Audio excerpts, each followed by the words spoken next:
السلام عليكم وميد إبراهيم كسود هذا مقالكي وحيساه بدنا سوفا channel كسود بي مقال كان وحكو شريح دونا قابك أسمي لعقدا أفر كن أو دولار هل أسبوع جديد وليبا أكون كاس وأكون لايفا أكون ديما أماهن وأكو عدين دونا إن شاء الله إنه أكون ريلي هاي sidoo kale labada trade aa qaatay oo ah peerkeyga aan ugu jeclahay AUD USD oo ah meelaha lacagta ugu badan aan ka sameeyay tradekan runtii wuxuu aad igu xiisaha badan yahay ma aha dhanka lacagta keliya because lacago badan oo aan ka sameeyay waa jirtaa forexka aan horey usoo bandhigay balse tradekan wuxuu aad igu qiimo badan yahay oo xiise ila leeyahay waxay tahay isbuucii kasii horeeyay waxaa jirtay challenge oo markaas aan sameynayo FTMO 200k ah challengegaas tradekaas markaa qaadanaya si public ayaa u qaatay trade quad stop loss hunt ayaa lagu sameeyay oo tradekii stop losska ayaa laga taabtay then suuqii reverse ayuu soo sameeyay waxaa dhacday tradekii markaa la isgareeyay in dad badan ay soo dhaheen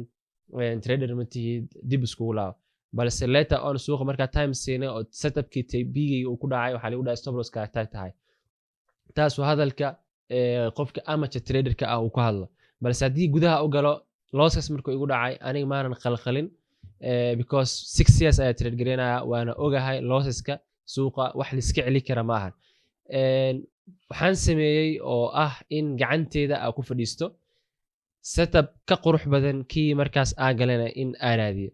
then waxaa dhacday isbuucaas in trade la-aan suuqa aan kaga baxo oo losskeygii aan ku baxo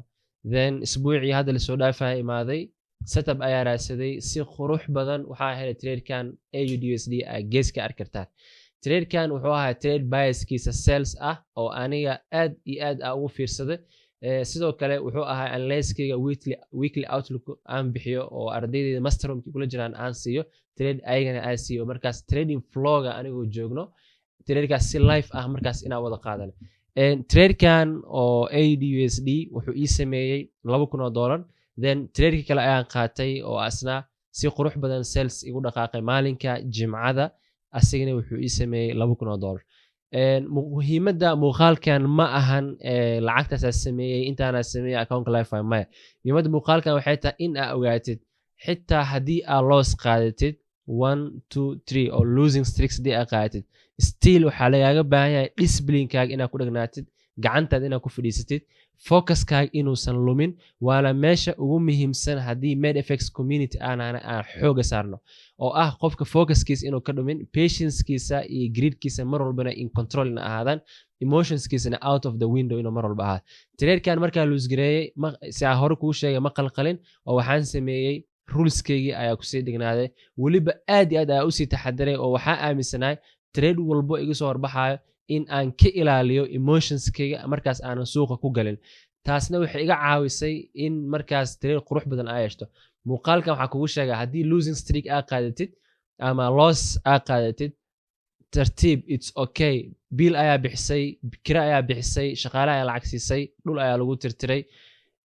repair ayaa businesskii u samaysay losska waa caadi waxaa u xisaabisaa expense businesskaad ku cost gareyna because account markaa furitid akoonkaas kira lagaama qaado shaqaale lacag kaama qaado naagta dhulka kuu tirtiraysay oo shaqaalaha ahaa ama qofkii markaas dhulka kuu tirtiraya shaqaalaha ku ahay lacag lagaama qaado akoonkaas oo akoonka waa lagu tirtiraya kee lacag loomuna so every loss aa qaadatid waxaa ku base gareysaa qaabka markaas hadda kuu sheega oo ah business expense hadoo business kuu bat maxaa sameynaysaa you trim the expense-ka ama qarshaadka business ku baxaya waa soo jaraysaa saas ayaa laga rabaa mindsetka trading inuu ahaado marka losska waa caadi qof walba uu qaataa waana soo dhigaa trade losska ku qaatay pageka Instagramka haddii aa gashid pageka TikTok haddii aa gashid intaba waa ka arki kartaa loss waa something common ah sidoo kale haddii ay weydiinaysid akoonkaaga FTMO challenge halku ay ku socdaa akoonkaas waxaa arkay markaa soo bandhigay dad badan waxaa rabo inay igala faa'iidaystaan laakiin losskood markaa qaatay waxaa arkay dad badan inaysan awaal lahayn markaas aysan u qalmin servicekeyga free ah ku bixinaya in markaas aan la sheegare taasna waxaa ka doorbiday in ardaydeeda masterroom ku jirto tradekaas ila qaadato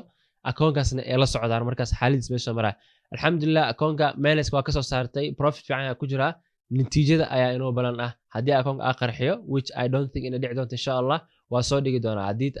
akoonka aan baaso phase 1 phase 2 ilaa withdrawal eedana waa soo dhigi doonaa laakiin for now processkii akoonka aan ku sameynaya ayaan dib ula hakaday because servicekeyga sidaa sheegay waxaan arkay dad badan oo public ah aanan u qalmin inay si free ku helaan.